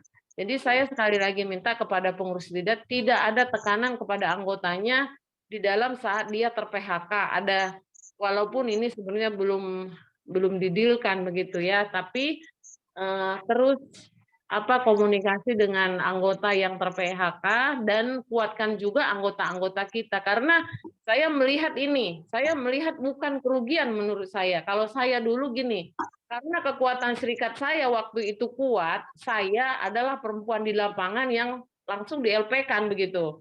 Saya di LP-kan, agak goyah semua pengurus begitu. Nah, saya LP-kan nih si Zuzana Purba yang benar-benar gencar di lapangan agar semua ketakutan begitu, dan itu harus dikasih tahu kepada teman-teman bahwa dipelajari. Saya di LP-kan itu bukan ketakutan, tapi saya malah semakin ganas begitu ya, karena menurut aku itu bukan kesalahan saya. Nah, ini juga saya lihat seperti itu. Karena lihat SPI sini kenceng gitu ya, lihatnya SPI sini kompak. Nah, saya takutnya ini adalah salah satu salah satu membuat kelemahan gitu. Nah, kan kata anggota yang lain yang belum paham. Nah, kan ditakut-takutin dengan salah satu mem-PHK satu orang karyawan. Ini sebenarnya ada taktik-taktik perusahaan bagaimana untuk melemahkan perjuangan serikat menurut saya. Kalau saya pahamin, karena saya lihat memang di FSP 2KI termasuk orang-orang sawit ini juga agak meningkat ya, maksudnya namanya itu ke atas sekarang, melambung begitu. Jadi ini coba gimana caranya untuk melemahkan teman-teman di Pekanbaru gitu kan. Nah, bagaimana melemahkan teman-teman di sawit. Kenapa mesti cuma satu yang di PHK? Tidak ada kesalahan, tidak ada dirugikan begitu. Nah, itu pun terjadi dulu sama saya. Semua pengurus itu kenapa mesti Zuzana Purba di LP kan dengan yang tidak tahu menau LP itu gitu. Nah, makanya saya sebagai pimpinan pusat, khususnya juga di perempuan gitu ya, sebagai ketua serikat, bagaimana untuk perlindungan yang kuat, bagaimana kekuatan serikat di serikat kita ini bertambah, tapi dengan keadaan gini jangan sampai kendor begitu ya, karena ini adalah salah satu pelemahan di serikat kita. Mungkin itu saja penyampaian dari saya, Bu Depi. Semoga kawan-kawan saya, ketua khususnya SPA yang ada di Zoom ini, begitu juga Pimpus, kita harus belajar terus begitu ya, membina bagaimana anggota kita lebih baik dan lebih cerdas begitu, lebih pinter untuk perjuangan ke depannya memang sangat lebih sulit begitu. Tapi kita tetap jaga kekompakan kita, solidaritas kita, perjuangan kita, bagaimana FSP 2KI ke depannya lebih bagus dan lebih kuat lagi. Mungkin itu saja dari saya, Bu Moderator. Terima kasih. Assalamualaikum warahmatullahi wabarakatuh. Terima kasih Bunda Susan atas masukan, semangat, dan saran yang diberikan khususnya kepada kami sebagai pengurus yang ada di serikat masing-masing. Oke, saya ke PTSI dulu. Ada Bung Arief Kurniawan yang saya tahu di sini. Pak Arief, bagaimana pendapat Pak tentang kasus yang dialami oleh anggota Pak Arbaah? Silakan Pak.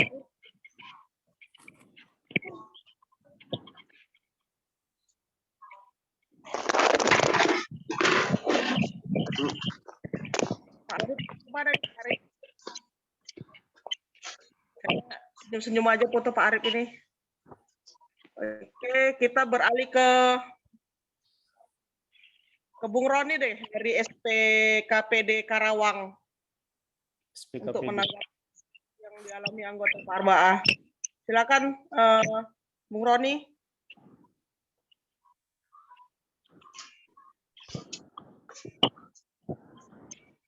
Kayaknya lagi ngopi juga kayaknya nih. Bung Ade dari SPHU, tanggapannya Pak Ade?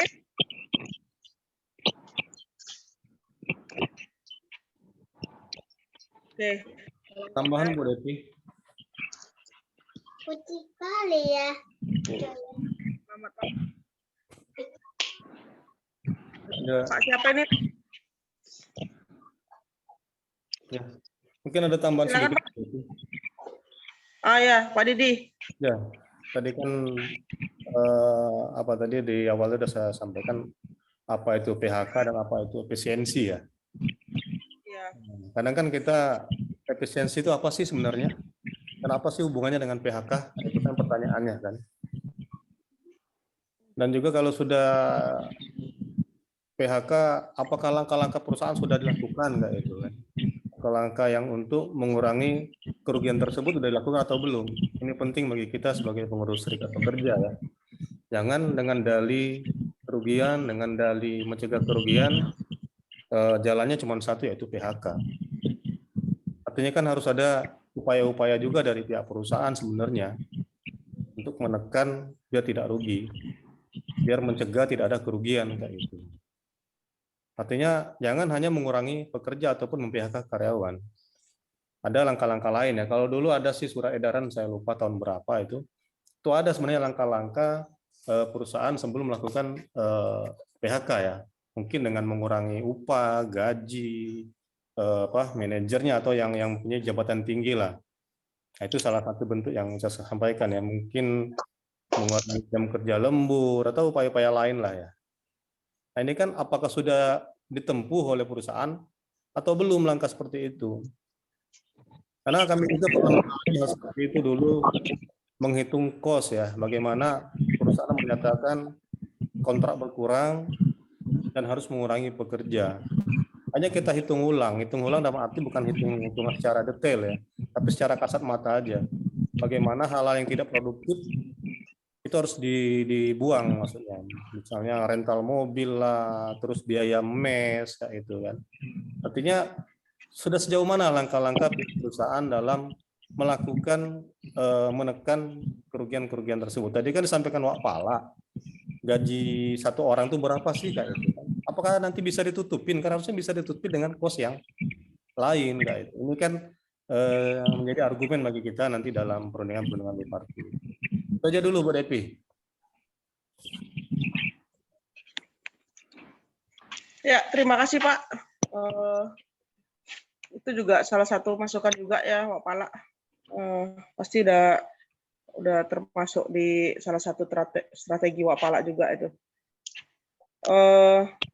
Aku mau minta pendapat dari kawan-kawan SPIS nih, ada banyak nih. Ada Bung Jupri, ada Bung Bambang, terus nanti kalau yang senior-senior kita taruh di belakang ya. Ini Realme C15 nih siapa ya? Boleh di open mic? Realme C15.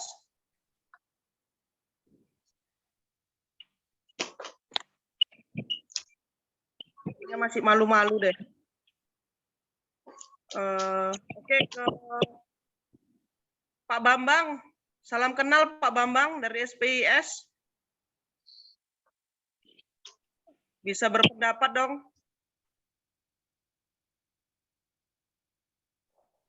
Pak Bambang, silakan Pak Bambang. Ya, selamat malam. Assalamualaikum. Salam.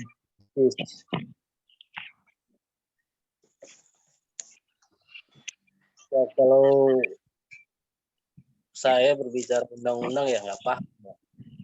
Cuman sedikit aja penambahannya. Sekarang sistem manajemen ini kan sudah sesuka hatinya, tidak seperti sebelumnya. Karena pemimpin kita sekarang ini kan bukan pemimpin yang senior, banyak yang junior. Jadi, secara attitude-nya mereka nggak punya gitu kan. Namanya aja yang udah S1 ya punya betitel kan, tapi secara perhitungan etika nggak ada. Bahkan kalau dalam segi lapangan ngomong sama berbagai sama karyawan itu nggak ada etikanya, ketika hatinya aja sang manggil. Jadi prinsipnya kalau kita bicara undang-undang sih ya, kalau saya pribadi nggak sampai lah ke sana. Tapi kalau secara emosional mungkin bisa gitu loh, karena sudah saya praktekkan di lapangan. Ketika kita kontra dengan pimpinan, mereka melemah gitu. Ya, mereka belajar tidak punya etika, kita juga belajar seperti itu. Kebalikannya seperti itu. Terima kasih. Terima kasih Pak Bambang.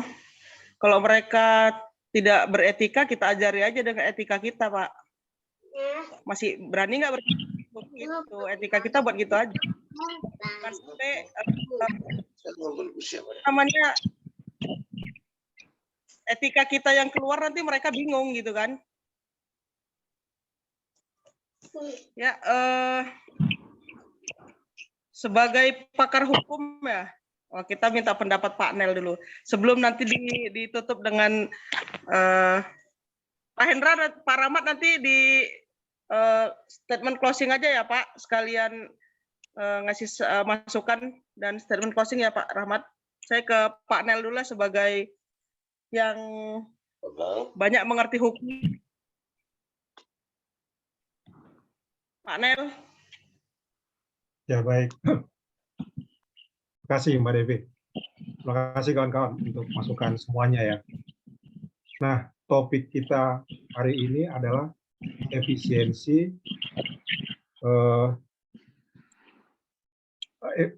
efisiensi dengan alasan PHK untuk mencegah kerugian. Nah, kita tahu ini memang tadi sudah disampaikan bahwa ini berangkat dari Undang-Undang Cipta Kerja, kemudian turunannya PP 35 gitu ya. Nah, kita tahu tujuan dari undang-undang ini maupun tujuan dari PP 35 ini sering kita dengar bahwa ini adalah untuk kemudahan berusaha dan untuk investasi. Jadi diarahkan ke sana.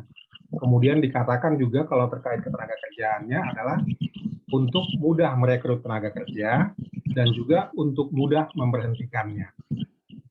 Mudah merekrut tentu itu terjadi karena memang jumlah angkatan kerja kita yang sangat banyak. Nah, terus bagaimana memberhentikannya? Nah, itu juga harus dibuat menjadi mudah. Nah, menurut aku ini adalah salah satu pasal untuk mempermudah memberhentikan. Baik, kita lihat lagi ya. Efisiensi itu ada dua dikatakan, satu karena kerugian, dua untuk mencegah kerugian. Kalau dia karena kerugian, itu tadi dikatakan masih harus dibuktikan dengan adanya audit, baik internal audit maupun eksternal audit. Nah, tapi yang kedua yang menjadi topik bahasan kita sekarang, mencegah kerugian. Nah, itu dia. Apa tuh mencegah kerugian? Bagaimana membuktikannya? Nah, kata mencegah kerugian itu juga berarti kerugian itu belum terjadi.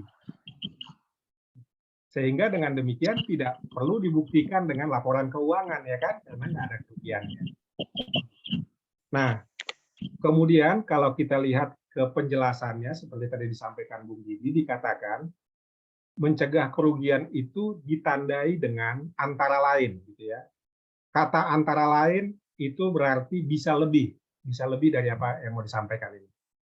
Antara lain katanya, satu, adanya potensi berkurangnya keuntungan. Dua, adanya potensi menurunnya produktivitas. Itu ya kan ya. Nah, kata potensi lagi-lagi menunjukkan berkurangnya keuntungan itu belum terjadi, potensi, ya kan? Kata potensi juga berarti belum terjadi pengurangan produktivitas. Nah, itulah dia. Dengan kata lain, pasal ini ya yang ayat 2 ini, itu tidak memerlukan adanya kerugian dan tidak memerlukan adanya berkurangnya produktivitas atau berkurangnya keuntungan. Nah, tadi kemudian ada yang menggelitik ditanya oleh Devi, ini kan dia nggak ada kesalahan. Betul, nggak ada kesalahan. Betul, nggak ada kesalahan, tetap bisa diberhentikan. Bahkan nggak perlu dibuktikan. Yang penting perusahaan cukup nyatakan sebagai mencegah kerugian. Siapa yang bisa diberhentikan, berapa banyak, ini bisa perorangan dan juga bisa massal karena nggak ada batasannya. Nah,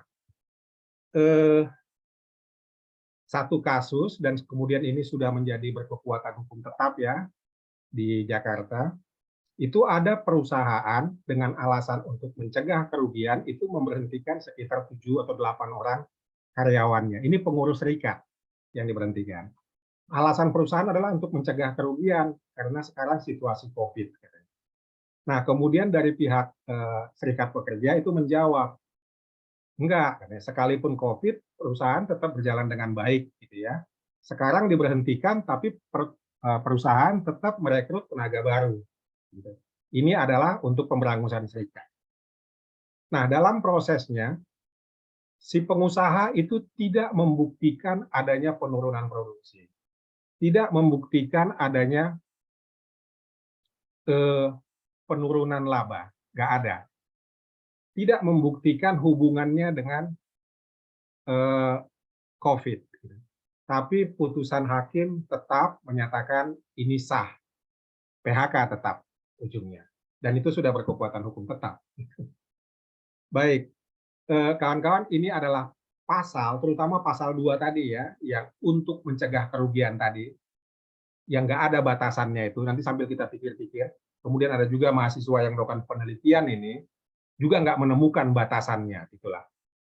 Nah, ini berarti adalah satu pasal yang kita wajib harus berhati-hati, dan ini menjadi pasal pamungkas untuk mem-PHK sekalipun tak ada kesalahan, baik perorangan maupun massal. Istilah yang disampaikan oleh YLBHI tadi, yang disampaikan oleh Didi adalah PHK sesuka hati. Gitu. Aku pikir ini betul, kita mesti waspada. Tadi dikatakan, terus bagaimana kita ke depan, bagaimana menghadapinya, gitu ya. Menurut aku, kalau yang kita lakukan adalah normatif, seperti bipartit, mediasi, kemudian ke pengadilan hubungan industrial, itu bisa dilakukan, silakan dilakukan, tapi itu tetap akan berujung kepada PHK juga. Gitu. Nah, jadi perlu dilakukan sesuatu yang melebihi dari yang normatif seperti itu, yang juga sah berdasarkan undang-undang. Misalnya mogok kerja, misalnya unjuk rasa, misalnya melakukan upaya-upaya penggalangan, memobilisasi anggota dan jaringan, gitu ya, rapat umum, melakukan kampanye-kampanye, gitu. Terus untuk ciri khas serikat pekerja adalah mengatasi persoalan bukan sendiri-sendiri, tapi kolektif, gitu kan? Maka dengan demikian kita secara nasional harus bisa sama-sama membantu kawan kita yang sedang menghadapi itu. Kita di wilayah juga langsung memberikan bantuan kepada anggota kita di wilayah itu yang mengalami persoalan, baik diminta maupun tidak diminta. Setiap anggota kita, setiap pekerja, setiap serikat pekerja anggota yang mengalami masalah itu pasti memerlukan bantuan, pasti. Jadi kita bisa tawarkan bantuan, gitu ya. Abaikan soal formalitas-formalitas yang lain. Gitu. Kolektivitas itu yang penting. Gitu. Tapi kawan-kawan yang punya masalah juga jangan ragu untuk minta bantuan. Kita ada, kita bentuk federasi ini untuk sama-sama mengatasinya. Gitu. Itu dia kekuatannya. Jadi kekuatan kolektif itu mesti kita pikirkan sebagai cara untuk berjuang yang efektif. Yang normatif itu apa ya? Yang normatif bipartit, mediasi dan sebagainya itu omong kosong. Gitu ya. Oke, selamat berjuang.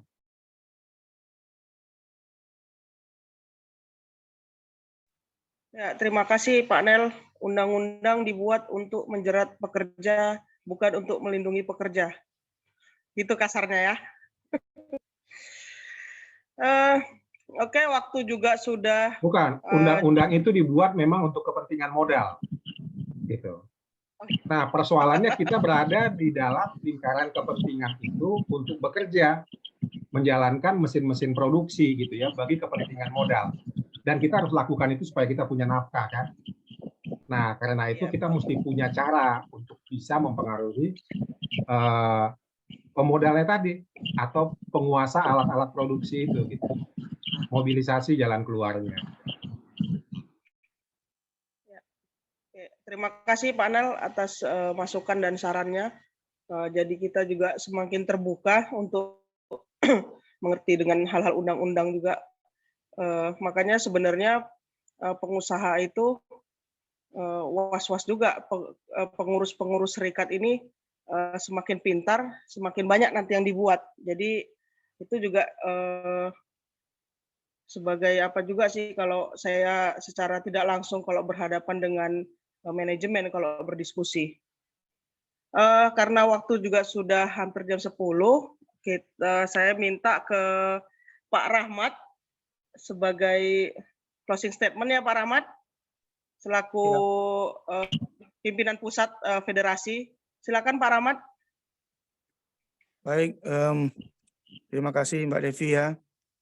Terima kasih juga untuk kawan-kawan semua yang sudah bersedia meluangkan waktunya mengikuti agenda rutin kita ini, yakni berupa diskusi online yang memang kita upayakan untuk tetap bisa kita lakukan ya, dengan berbagai tema kawan-kawan ya. Jadi malam hari ini tema kita adalah sebagaimana yang disampaikan tadi, dan dari penasihat kita, Pak Nelson sudah menyampaikan dari segi hukum, kemudian juga apa yang bisa kita lakukan di luar dari regulasi, gitu ya. Ini menjadi penting untuk kita sama-sama resapi dan pahami. Kemudian juga tadi disampaikan mengenai upaya-upaya yang bisa dilakukan di luar dari upaya-upaya sudah menjadi aturan ya, mulai dari bipartit, tripartit sampai dengan PHI. Kita juga bisa lakukan upaya yang lain. Tadi sudah dijelaskan panjang lebar juga. Namun juga ada satu hal mungkin yang perlu kita perhatikan terkait dengan upaya sebelum kita menggunakan kekuatan maksimal kita, yakni massa ya. Kita bisa mungkin memaksimalkan terlebih dahulu terkait dengan kampanye, terkait dengan upaya-upaya bersama untuk kemudian menjadikan ini viral misalnya ya. Oleh karena itu selain perjuangan offline, kita juga di zaman sekarang ini bisa melakukan perjuangan secara online ya. Oleh karena itu tidak bosan-bosannya, selaku perwakilan pengurus pusat saya mengimbau kawan-kawan semua, baik yang baru bergabung malam hari ini, maupun kawan-kawan yang sudah sering bergabung, untuk bisa sebanyak-banyaknya ya. Kita sudah saat ini membangun yang namanya media sosial, mulai dari Facebook, mulai dari Instagram, dan saat ini kita sudah merilis YouTube kawan-kawan ya. Dan kita tidak bisa mengharapkan orang lain untuk meramaikan ini ya. Karena opini hanya akan bisa terbentuk oleh pendapat orang banyak ya. Dan kekuatan kita satu-satunya memang hanya orang yang banyak inilah yang kita miliki. Oleh karena itu mari kita maksimalkan. Sebagai ketua, kita ajak mungkin setiap anggota kita untuk bergabung di media sosial yang sudah ada. Dan bukan hanya bergabung, mari kita meningkatkan sensitivitas kita terhadap berita-berita yang ada di media sosial kita. Agar isu-isu, terutama isu-isu yang penting ya, apalagi isu-isu yang terkait hak-hak dasar kita, bisa menjadi viral. Dan mudah-mudahan dengan viral ini, kita bisa sedikit menggerakkan opini agar para pemegang regulasi, para pemegang kekuasaan bisa sedikitnya memandang kepentingan kita sebagai pekerja ya, bukan hanya mengedepankan kepentingan pemilik modal. Jadi sekali lagi terima kasih atas kehadiran kawan-kawan semua. Kita akan tetap terus lakukan ini dan kita akan juga bersama-sama ya, dan saya yakin kawan-kawan bisa untuk merekrut sebanyak-banyaknya ya, dan tidak sulit itu untuk merekrut sebanyak-banyaknya follower, apakah namanya pengikut Instagram, Facebook, dan YouTube serta subscriber dan lain sebagainya ya, sehingga setiap berita yang kita keluarkan untuk kepentingan kita sendiri, maka kita sendirilah yang pertama kali akan membuatnya menjadi viral, dan mudah-mudahan ini bisa menjadi perubah opini yang bisa menguntungkan keadaan bagi kita semua. Baik, sekali lagi terima kasih kawan-kawan atas kehadirannya. Mudah-mudahan acara ini bisa terus terlaksana dan memberi manfaat untuk kita semua. Terima kasih. Kembali ke moderator. Terima kasih Pak Rahmat atas statement closing-nya. Berhubung waktu kita juga sudah mulai habis, atau